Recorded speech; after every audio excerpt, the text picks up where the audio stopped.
So I'm struggling right now making this informal personal log video because I keep trying to throw in a conversation about the recent change in the DSM-5. There was a revision or a revised edition released this month. There's an interview. I guess I am going to cut this short by just including a link in the description to the interview done with the psychiatrist who oversees the DSM-5, and a couple of notes about how to find the portion that regards autism. And I'll leave the rest of it for later because I'm in the really at the tail end right now of getting a diagnosis, and I think I'll be able to say more at that point whether this change is going to impact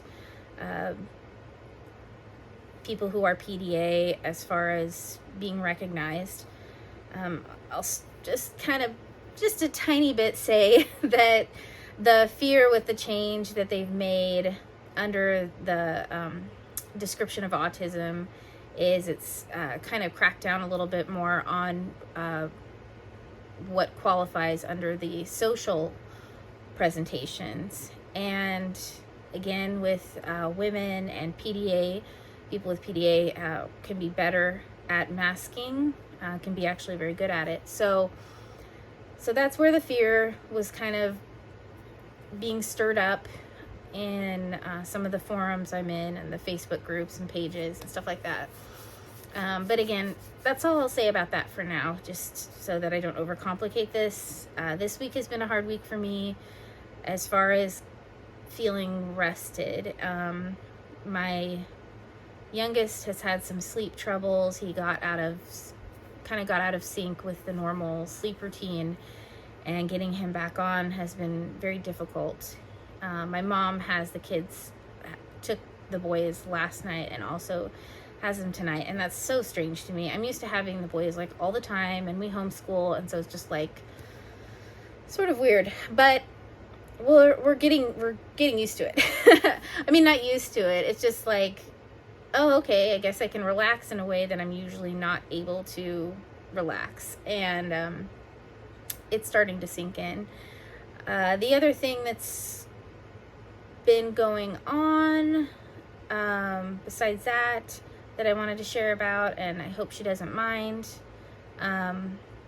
was just that this week I had 2 conversations with a friend that were, I would say normally not normally, I mean, like, for sure, almost always before having any kind of conversation with someone I really care about what I'll call uncomfortable feelings, like anger or frustration or hurt. I mean, all those feelings were normally very difficult for me to communicate with anybody that I'm close to. And I mean, besides my mom, probably my mom is the only one that I could kind of, but even that's, venting at somebody is not communication. Communication is when you take the time to process what you're feeling, to kind of tease it apart, I guess, and figure, you can't always solve it all on your own, but at least like a little bit of like, how much of this is me just making some assumptions about the other person before hearing their side. And she initiated it this week, which was cool. So she wrote me, like, I said a thing, and then it upset her, and then she wrote me, I hope she doesn't mind, well, I mean, I'm not using her name, but anyway, she wrote me kind of explaining what happened and what it made her feel, and then I got a chance to respond to that. And this was all over Messenger, which I think is kind of ideal maybe for both of us, because there's just a little bit of a buffer there of not, just reacting to the other person's emotions. And in our case, what that does is we kind of shut down. I don't know that we don't tend to blow up at each other, but we can shut down. So I think it helped me anyway to be able to have that method of using Messenger and like process my feelings in that way, and help me be more open and transparent. I could take my time wording my phrases so that I was hopefully not misunderstood, etc., etc. And I think she felt the same way. But then, like a few days later, something happened where my feelings got hurt.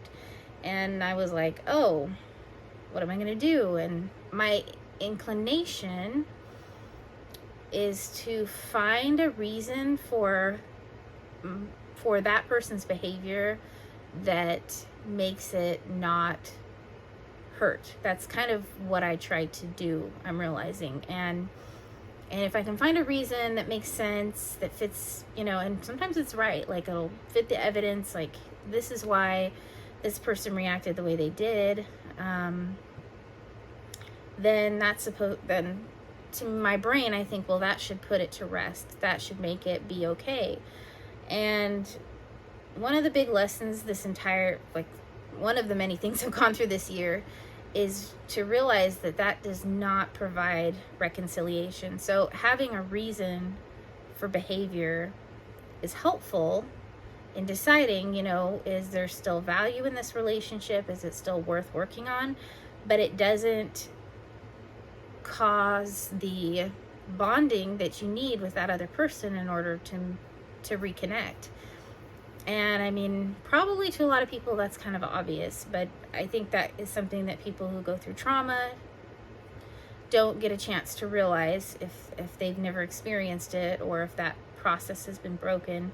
But then also people who, when you are autistic and you struggle with emotions, you struggle with interpersonal communication and connection in general, and then you have something that hurts your feelings, it's like, well, what do I do with this?